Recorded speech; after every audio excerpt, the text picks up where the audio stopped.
पीले दांत वाली बहू। रंजना कभी ब्रश नहीं करती थी। उसे कितनी बार उसके माँ बाप ने डांटा, लेकिन उसका कोई असर उस पर होता ही नहीं था, जिस कारण से उसके दांत पीले पीले हो जाते हैं। शादी के बाद अरे बहू, वैसे तो तुझ में कोई कमी नहीं है, पर तेरे दांत इतने पीले कैसे हैं बेटा? कैसे मतलब?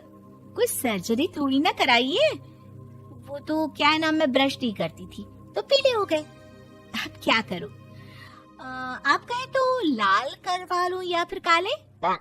यार ये क्या है, क्यों माँ से लड़ रही हो? लड़ रही हूँ?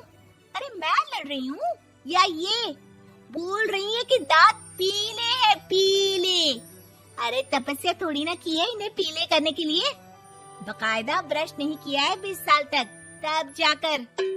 छी, कैसी बात कर रही हो? ये उस वक्त तो पीले नहीं थे जब हम लोग तुम्हें देखने आए थे। अरे तब साफ करवा लिया होगा डेंटिस्ट के पास जाकर। अब देखो कैसे पीले पीले लग रहे हैं। रंजना सास की तरफ गुस्से से देखती है। फिर शुरू हो गई पीले पीले पीले।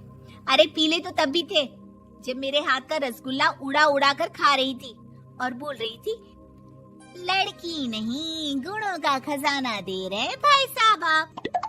खैर, अब वो लोग करते भी तो क्या करते, पीले दांत वाली बहू पल्ले पड़ी थी तो झेलना तो था ही।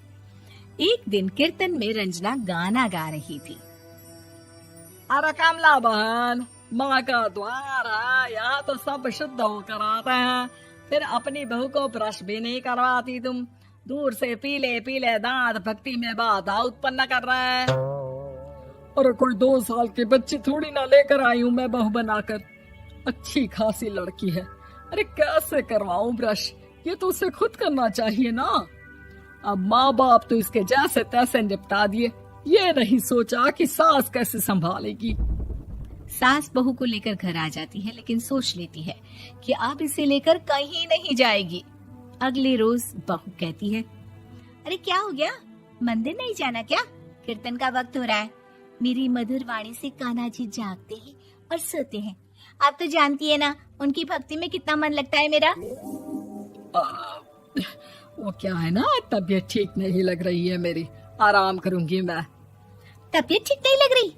अभी तो मिथुन के गाने पर नाच रही थी आप, और अब बोल रही है कि तबीयत ठीक नहीं लग रही। अरे भक्ति में मन लगा लो सासू माँ, ऊपर जाना है, क्या मुंह दिखाओगी आप? हाँ, सास को बहू की